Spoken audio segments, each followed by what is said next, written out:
কম বেশ সবার ঘরেই সকালবেলা একটু নাস্তা তৈরি করতে হয়। কেউ তৈরি করে, আবার কেউ হোটেল থেকে কিনে নিয়ে আসে, কেউ বানানোর জন্য খেতে চায় না। তো আমি আজকে এটা হলো দেশি আলু, বগুড়া একদম দেশের থেকে আনা।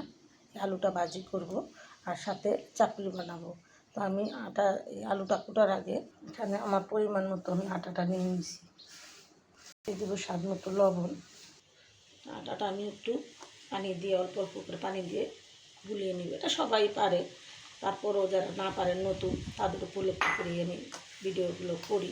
যারা নতুন একেবারেই নতুন কিছু রান্না করতে পারে না, খেতে পারে না বানানোর জন্য, তো তাদের উপলক্ষে করেই করি।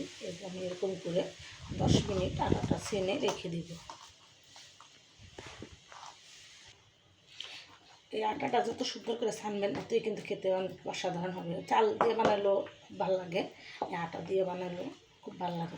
আমার নাতিনেরা সবসময়, আমার নাতিনদের আমি হেলদি খাবার খাওয়ানোর চেষ্টা করি, আপনাদের সাথে সেটাই শেয়ার করি। আপনারা এরকম করে আটাটা ভালো করে ছেনে নেবেন।